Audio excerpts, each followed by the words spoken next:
ବର୍ତ୍ତମାନ ଆଇପିଏଲ୍ 2026 ଟୁର୍ଣ୍ଣାମେଣ୍ଟର 19ତମ ସଂସ୍କରଣ ଭାରତୀୟ ମ୍ୟାଟ୍ରେ ସମାପ୍ତ ହୋଇଥିବା ବେଳେ ଅନ୍ୟପଟରେ ବିସିସିଆଇ ଭାରତୀୟ ଏ ଟିମ୍ ଘୋଷଣା କରିବା ସହ ତିଲକ ବର୍ମାଙ୍କୁ ଏହି ଟିମ୍ର ଅଧିନାୟକ ଦାୟିତ୍ୱ ଦେଇଛି।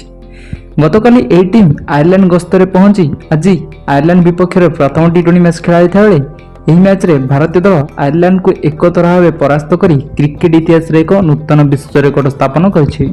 ଆୟର୍ଲାଣ୍ଡ ବିପକ୍ଷ 3 ମ୍ୟାଚ୍ ବିଶିଷ୍ଟ ଟି20 ସିରିଜ୍ରେ ବିସିସିଆଇ ବୈଭବ ସୂର୍ଯ୍ୟବଂଶୀଙ୍କ ଭଳି ଅନେକ ଯୁବ ଖେଳାଳିଙ୍କୁ ଭାରତୀୟ ଦଳରେ ଚୟନ କରିଥିବା ବେଳେ ସିରିଜ୍ର ପ୍ରଥମ ଟି20 ମ୍ୟାଚ୍ରେ ଭାରତ ଟସ୍ ଜିତି ପ୍ରଥମ ଇନିଂସରେ ବ୍ୟାଟିଂ କରିବାର ନିଷ୍ପତ୍ତି ନେଇଥିଲା।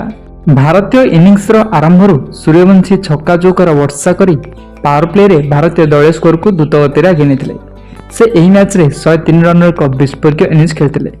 ସୂର୍ଯ୍ୟବଂଶୀଙ୍କ ବ୍ୟତୀତ ଏହି ମ୍ୟାଚ୍ରେ ପ୍ରିୟାଂଶ ଆର୍ୟା 43 ରନ୍ ସଂଗ୍ରହ କରିଥିବା ବେଳେ ଭାରତୀୟ ଦଳ ପ୍ରଥମ ଇନିଂସରେ 6 ୱିକେଟ୍ ହରାଇ 284 ରନ୍ କରିବାକୁ ସକ୍ଷମ ହୋଇଥିଲା।